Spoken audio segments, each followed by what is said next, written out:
All right, everyone seemed to take pretty well to my 7-yard shooting multiple targets with the revolver. Now let's see with larger handguns, what can we do with sort of like a home defense scenario and sort of the same thing, where we're going to do 2 shots to the body, 2 shots to the body back on the other target, and then back on the original target, 1 to the head. See how it does with home defense size handguns. Also, I'm going to try some one-handed with a flashlight, see how that does. But first I'm going to shoot some rounds through each of these particular handguns. That's a Glock 41 5.3 inch barrel, 4 inch barrel, Smith & Wesson 686. See what kind of accuracy I can get as a baseline, just really relaxed slow shooting. And the ammunition I'm using today is Remington HTP for both of these. The 357 Magnum has 357 Magnum, 158 grain Remington HTP. I ran a shot through the chronograph, 1287 feet per second, or 580 foot-pounds. Very, very, very powerful round. This particular HTP, I was getting 799 feet per second, or only 326 foot-pounds. So pretty low on the power scale. But both of these particular guns are ones that I would reach in the middle of the night for a bump in the night. Long barrels, Magnum, or powerful ammunition. Let's get started and see what kind of baseline accuracy I can get from 7 yards with these particular firearms.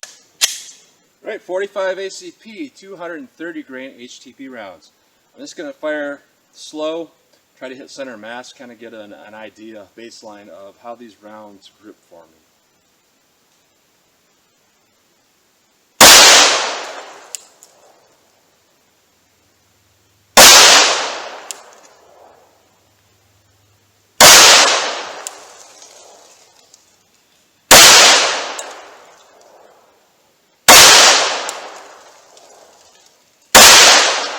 Alright, not too bad. Some of the times I was jerking the trigger a little bit, I could feel it.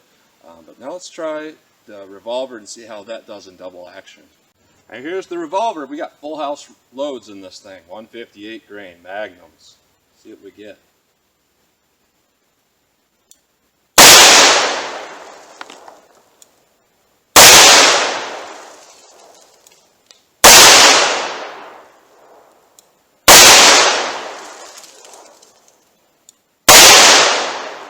Alright, with this, the accuracy is not half bad. I think I actually got one more round. Pretty decent accuracy, I would say, for 7 yards. Now, how is this going to do when we shoot fast, though? Because that's a whole nother ball game.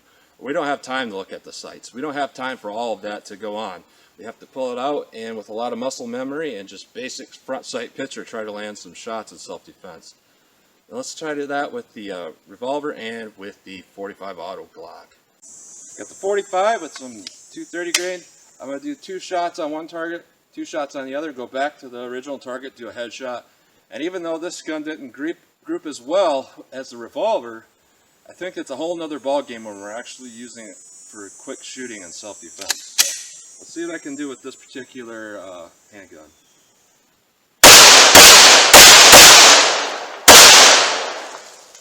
Alright, not too bad. Now let's see how the revolver compares. Now here's the revolver. Now on paper, oftentimes the revolver sounds better because of the foot-pounds energy we got going on, but it takes a lot of time and practice to be kind of proficient with these. And I'm not even sure how well I can do at this, but we're going to do 2 shots, and then do the exact same thing I did with the 45, see if I can do somewhat as well. So here we go.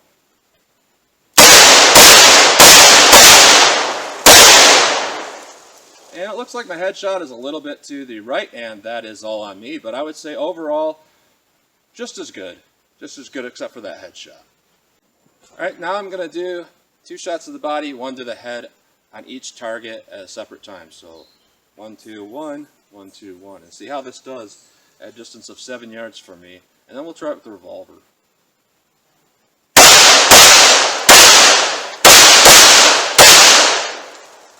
So, pretty efficient with this gun and not a lot of work to do that. Let's try the revolver. Alright, exact same thing with the revolver. See if I can land 2 to the body, 1 to the head, and then switch over to the next target.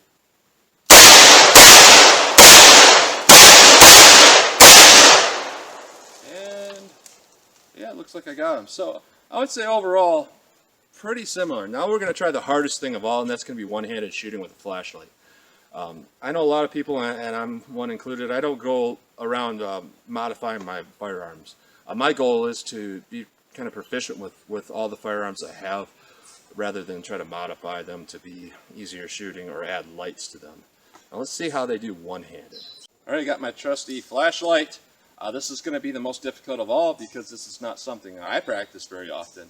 And even if you do practice it, it's a little bit more difficult. So what I'm going to have to do is illuminate the target, 2 to the body, 1 to the head, and switch over. I'm not going to alternate because I think that would be a little bit too impossible for my skill level.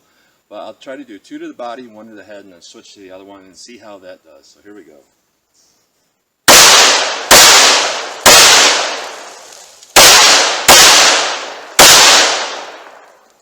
And my first shot's a little bit scattered. The headshots are good, but the first one is a little bit scattered.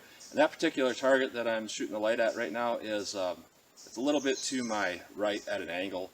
And the other one, this one here, is straight on. So it's a little bit of a challenge.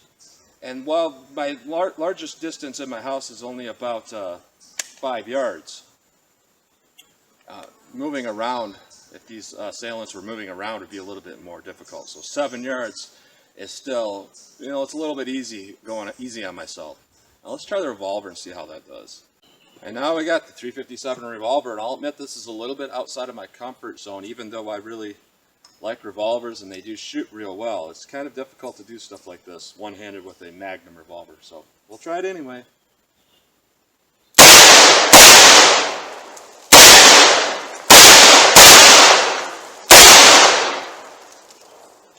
So it looks like I had a missed headshot on that first target, and on the other target did all right. So my summary of revolver versus auto, I would say overall the amount of skill it takes to do it with the automatic isn't too bad, but it's a lot more work to do it with the 357 Magnum in a revolver. Now 38 Special will be another story here, but I'm trying to go with, you know, 2 very powerful options that are classic options that have been used for a really long time and, you know, been talked about for decades. The 45, the 357, they're both good options, but it takes a lot more effort to do your part with the revolver than it does with the semi-automatic, at least for this type of thing. Just basic plinking around, the revolver is a little bit more accurate for sure. But that's what I'm getting today with revolver versus auto, full-size guns at 7 yards. So hey, you could probably do a lot better than me, but this is what I'm doing. So as always, comment, share, and like, and thanks for watching.